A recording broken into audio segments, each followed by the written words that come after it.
नेपाली कांग्रेसको पनि आफ्नो पाउनु दललाई पनि अपमान गर्न चाहन्न।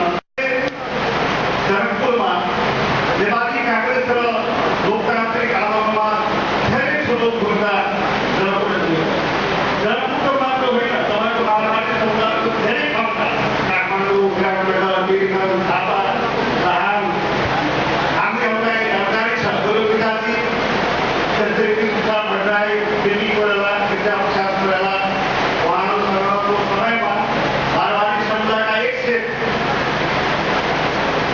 नेतृत्वहरू नेपाली कांग्रेसलाई र नेपालको लोकतान्त्रिक आन्दोलनसँग जोडेको यही पिताजीहरूसँग बेनी कोइरालाको बेलामा नेपाली कांग्रेसलाई लोकतान्त्रिक आन्दोलनलाई चालु गर्नु।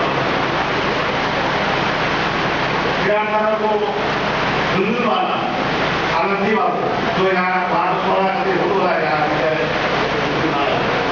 उहाँको फ्यामिली अहिले हामी सबै मसँग जेल जानु भएको सँगै स्कुलमा पढ्दा विजय दलाल सबै हुनुहुन्छ यहाँ हुनुहुन्न स्वर्गीय हुनुभयो उमान्डल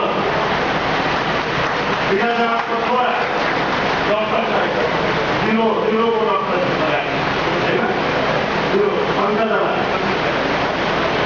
विजय। त्यस्तै तपाईँहरूको योगदान आर्थिक क्षेत्रमा सधैँ छ।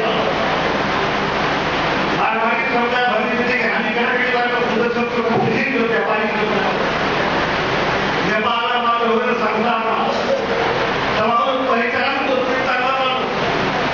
तपाईँको पहिचान त कसले बोल्नु सक्छ? संसारमा उद्योगको क्षेत्र होस्, व्यापारको क्षेत्र होस्,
सचिवहरू श्री अनिल लुम्काज्यू आज सम्मानित गर्न चाहन्छु म उहाँलाई।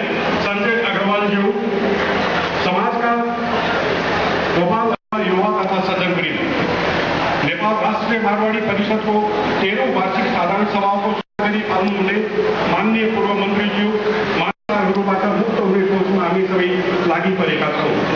परिषद समक्ष अनेकौं चुनौतीहरू पनि छन् र धेरै अनुकरणीय सौन्दर्ययुक्त क्षेत्र राजनीतिक जटिलताले गर्दाखेरि जब लोकतन्त्रको लागि लडाईँ गर्नु पर्दछ, जब मानव समाजको उत्थानको लागि सबैलाई समन्वय गर्न सक्ने, नेतृत्व प्रदान गर्न सक्ने अत्यन्त निर्णायक र आवश्यक क्षेत्र हो। यो व्यवसाय पनि होइन, पेसा पनि होइन। त्यसले काहीँ हामी फर्म भर्दाखेरि रूपमा देख्छौँ प्रोफेसर महिलाहरूले केही छैन, कृषि भन्नुहुन्छ।